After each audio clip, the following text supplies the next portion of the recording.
welcome back to Sloth Box. I'm Lyndon Dixon, joined today by Kieran Smith. Kieran, how are you, mate? How's it going, mate? Yeah, I'm all good. How's yourself? Yeah, not too bad, mate. I want to take it right back to the start. Kieran, how did you get into boxing? Watched the Ricky Hatton fight. Which When I one? was in holiday, when I was in Costa Zoo. When I was on holiday, mum and dad, I watched Hatton Costa Zoo, and I just thought that's something I want to do. And I boxed completely opposite film. And it's not really my style at all. But it was him that got me into it, and I loved him as a wee guy. And then I started loving Joe Kozagi, and to be honest, Joe Kozagi's I think he's top tier. He's probably top of my list. Definitely. So when you saw that fight, what was it that necessarily made you fall in love with it? Was it the fight itself, or was it there's something more than that? I just think I don't know. I would I got shivers for it. It was like the pain that Hatton went through and how close Costazu was. You know what I mean, to winning, and it was just the mix of all the emotions and just how it kind of pretty much is the biggest principle in my life. Like that hard work pays off. You know what I mean? They just kept grinding it out and grinding it out. That's a perfect way to put it. So from that fight, you saw that fight, you got into boxing. How was the amateurs for you? Yeah, it was good. I was absolutely terrible to start with. I was a wee fat kid. Um, uh, and then I took a sprout. Once I took a sprout, it was point scoring system. It started suiting me. I started adjusting to the point scoring system, and I've travelled all over the world with Scotland. I went to 2014 Commonwealth Games, went to Youth Commonwealth Games, went to World Championships, etc., etc. From that experience of going to the Commonwealth Games, the Youth Commonwealth Games, and stuff like that, do you think that that experience and that amateur experience in general put you in good stead for the pro game?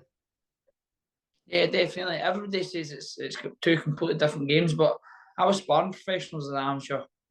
You know what I mean? Like I was helping professionals with their camps as an amateur boxer, so it's no two different games. You know Mm. what I mean? But you go from the amateurs to the pro game. How was your debut? Because you only get it once. Was the difference between the amateurs and the pro game noticeable straight away? Like how It was your was. I actually fought a guy called the Valdas Korskas, and he says to me, "You don't need to take this fight."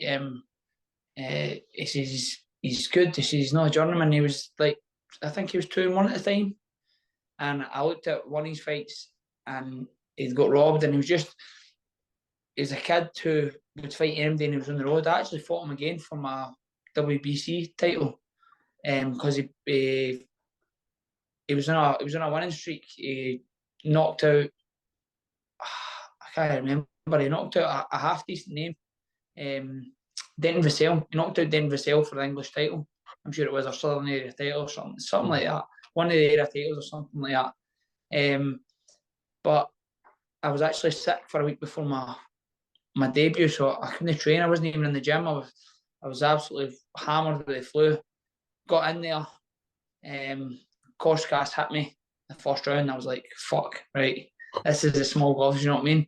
You can't even be taking chances like that. And then I got him out there in the third round. mm, But my debut was electric, just like everybody's, you know what I mean? Everybody always buys tickets and stuff like that for your debut and stuff like that. And I had like two buses coming from my area through, and the atmosphere was electric. Yeah, it was brilliant. but moving on pretty quick. You're now sat at 18-1, and you've got the biggest fight of your career, well to date anyway, against Denzel Bentley in April. Yep. How does it feel? How does it feel to be fighting Bentley in April? It feels brilliant. It's a long time coming. It's a lot of hard work to just get to this stage. It's like um, it's like passing on loads of mini exams to actually sit the real exam. That's pretty much what it's like. And now's my time. I've got everything to gain, nothing to lose. I've seen a couple rumours online, not sure how true they are, that it'll be on a Joe Joyce undercard in April. How how Yeah, how does to it be feel? honest, I'm not sure either yet. Mm, But I've just looked at the rumours, probably the yeah, same as you through Twitter and stuff like that. but Um, how does it feel to be fighting for the British title potentially on such a big occasion? Like the journey for you leading up till now, it must feel crazy. Yeah, it's absolutely brilliant. And to be honest, it's it's I believe it's just a start for me. Mm. These big nights and big events. You know what I mean? 100%, mate. But talking of your opponent, Bentley, he lost last time out to Janibek, a world-class operator, to be fair. But Bentley's a great boxer himself as well. So, not how do you rate your chances, but how confident are you feeling going into the fight in April?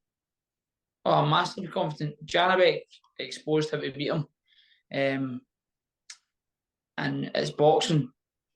If you box him, you know what I mean. And I'm taking nothing away from Bentley. Absolutely nothing. His resume like represents what he is. You know what I mean. He's a very credible opponent. But I fully believe in myself. So you know your opponent. You're not quite sure what card you're on yet, but how's camp and prep gone so far for this fight? I know it's a little way away yet, but how's it going so far? Yeah, I'm a guy that stays in the gym. I'm in the gym year round. To be honest, we knock a bit off training for camp, just so it's more specific and I'm recovered better and stuff like that. But everything's going good. I feel good. Yeah. Mm. Just moving on from yourself in this fight for the moment, the big talking point in boxing, well, in the UK at least, is that Kell Brook video. I'm sure you've seen it. I've just wondered if Yeah. I could get your perspective on that situation because it's crazy. He hasn't long been retired, and then you've got his friends videoing him doing stuff like that. I just wondered if I could get your perspective on that situation. It's absolutely horrible. I'm actually friendly with Gilbert. You know what I mean? I still speak to him, Mm.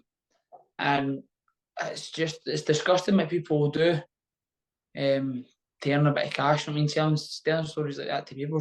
He's just recently retired, so why put him in the limelight? He's just another guy. See if it was Joe Bloggs in the road, like going and sniffing a line of cocaine, nobody would be interested. And it's just because of the name of him. He's allowed to live his life how he wants, and he shouldn't be perceived as anything for it. I'm I'm not saying go out and sniff cocaine, but what I'm saying is like people are making it to be such a big deal that it's not, Mm. and it's just because of the name of him. And I feel really sorry for him. And I think it was yourself. Was it yourself that done the interview with Johnny Nelson? No, it was my friend James. Was it? Yeah, yeah. And he brought up the massive point. Like Kilbrook was saying, he feels lost. He's like kind of Mm. lost all to live. Blah blah. That's and not really many people were jumping on the bandwagon of that. Let's try and help Kilbrook. They just want to bring you down. You know what I mean? It's as soon as you're at the top, they want to bring you down. Mm. Exactly, mate. I couldn't agree with you more. I feel like there's not enough put in place for boxers after they retire to not necessarily support them, but just to even keep them going because it's a one man. You're a one man team in boxing. It's not like football or rugby or most other sports. And when it is over, it's over for just you. Do you know what I mean? Like, there's not enough Yeah, put in place, in my opinion, boxing rolls to help on. You know what I boxers. mean? It's Yeah, like boxing rolls on. It's just the next superstar comes into the limelight once you're gone. And I heard Ricky Hatton talking about it as well, and it's just getting used to being up so high all the time and mm, being in the limelight and those big nights all the time. How do you live your life without that?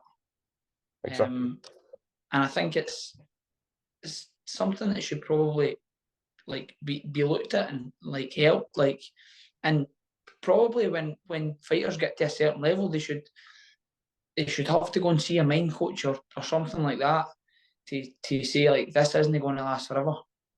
You know what I mean? You're on a roller coaster at the moment, but it's going to fall off at some point. Mm. But moving on from the Kell Brooks situation, I just wanted to give you a couple quick fire questions. Now, these questions are fantasy fights. We do them on this channel. It's just fights that didn't happen because either they weren't in the same generation or there was complications. I just wanted to see who you could pick out of these guys. The first one is Sugar Ray Leonard against Floyd Mayweather. Who would you pick? Floyd Mayweather, Why is that? defensive skills, to be honest. out of all defensive skills. Muhammad Ali against prime Mike Tyson. Mike Tyson, And why is that? punch power. Maybe for the first 6 rounds. If it went by 4 Ali, I can't pick that one. That's hard. The next one people normally struggle with. Lennox Lewis against Tyson Fury. Oh, Tyson Fury too big. Lomachenko against Roberto Duran. Roberto Duran, too tough. Too tough. Right, that brings me on to my last question, mate. It's the start of the new year. We've just had the end of last year, and you seem to have a good year last year. But this year, 2023, I know you've got your fight with Denzel Bentley in a few months, but where do you see yourself come the end of 2023? British champion, hoping to push on to bigger things. Mm. People always ask me the same thing in boxing. You got a plan put in place. I don't put plans in place because if you asked me 2 months ago what my plan was, I didn't know because I never had a British title fight. It's been ready to take opportunity at any time, and that's how I'm in the gym all the time. So win the British title, push on, keep going. Perfect, mate. Well, it's been a pleasure speaking to you. I've been Lyndon Dixon. He's been Kieran Smith, and we'll see you on the next one. Cheers, mate. Thanks very much. Thanks for your time.